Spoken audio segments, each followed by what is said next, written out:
Sementara di Banten, Polda Banten menetapkan 3 orang tersangka dalam kasus dugaan pemerasan terhadap proyek pembangunan perusahaan asing di Cilegon, Banten. 3 orang yang telah ditetapkan sebagai tersangka yakni Muhammad Salim yang menjabat sebagai Ketua Kadin Cilegon, Ismatullah Ali sebagai Wakil Ketua Kadin Bidang Industri, dan Rufaji Jahuri sebagai Ketua Himpunan Nelayan Seluruh Indonesia, Kota Cilegon. Selain menetapkan 3 orang tersangka yang merupakan pengusaha lokal, polisi juga menyita barang bukti berupa video dan pesan ajakan Ketua Kadin kepada para saksi ke lokasi proyek.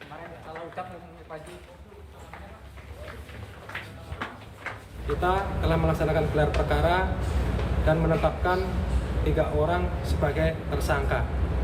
Adapun 3 orang tersebut, yang pertama adalah saudara IA, yang mana yang bersangkutan adalah Wakil Ketua Kadin Bidang Perindustrian, yang mana perannya adalah menggebrak meja dan meminta proyek 5 triliun untuk Kadin tanpa lelang.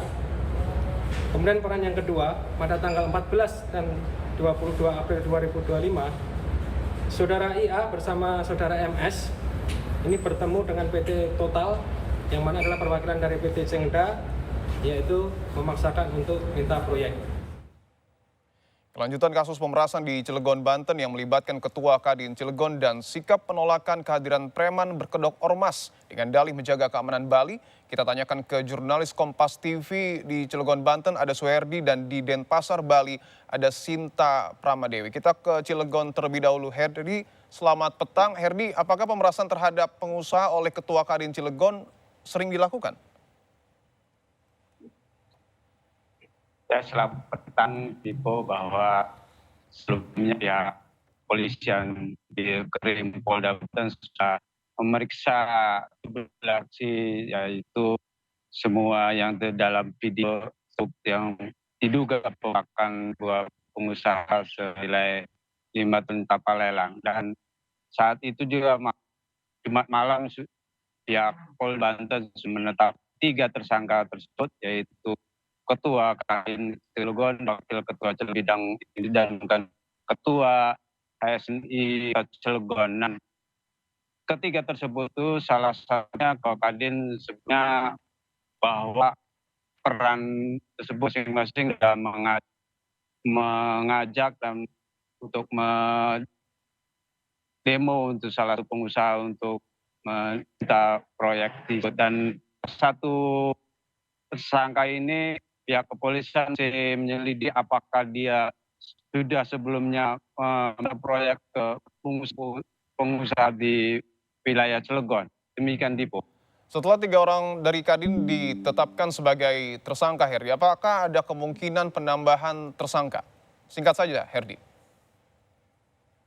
Ya, kemudian bahwa pihak kepolisian ini masih menyelidiki bahwa mungkin ada tersangka sebelum yang di dalam video, ya, jika ada bukti dia akan mengancam atau membuka proyek ke sebuah pengusaha tersebut. Dan ini juga masih menyelidiki pihak kepolisian yang akan hasil dari pemeriksaan saksi tersebut. Demikian, Dipo. Baik, kita tunggu proses yang kemudian masih dilakukan oleh polisi. Berikutnya kita ke Sinta Pramadewi di Bali. Sinta, selamat petang. Di Bali, penolakan kehadiran preman berkedok ormas dengan dalih menjaga keamanan Bali ini tentu ketat sekali ataupun ramai sekali dukungannya. Sebenarnya bagaimana aksi premanisme di kawasan Bali? Ya, baik Dipo dan juga saudara, sesungguhnya kondisi ataupun situasi di Bali ini sangat kondusif selama ini dengan pengamanan yang dilakukan oleh pihak kepolisian, pihak TNI, kemudian juga ada dari keamanan adat yaitu melalui pecalang, yang dimana saat ini di Bali itu ada lebih dari 13.000 pecalang yang melakukan keamanan dari 1.500 lebih desa adat yang ada di Bali. Nah, ini memang sudah sangat terbukti dengan berbagai kegiatan event-event internasional yang diselenggarakan di Bali bahwa keamanan Bali ini sudah terjaga.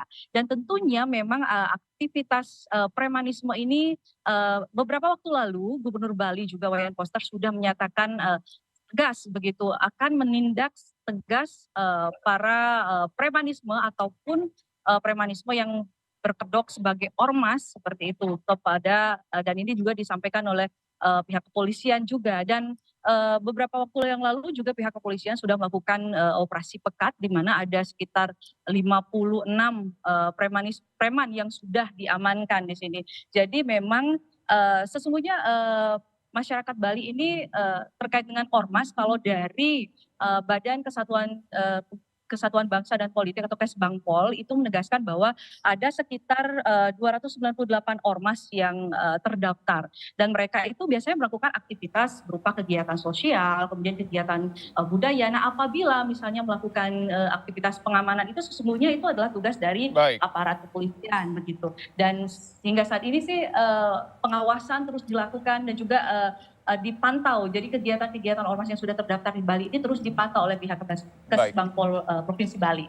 Dipo. Baik, Bali situasinya kondusif, tapi Pecalang juga secara tegas menolak aksi premanisme, sementara di Banten proses dari penyelidikan kasus dugaan pemerasan masih terus dilakukan oleh polisi. Terima kasih, jurnalis Kompas TV ada Suherdi dari Banten dan juga Sinta Pramadewi di Bali. Selamat bertugas kembali, teman-teman. Saudara, usai jeda akan ada informasi terkait dengan kasus dugaan pencurian tas berisi laptop di dalam bus Transjakarta yang viral berakhir damai.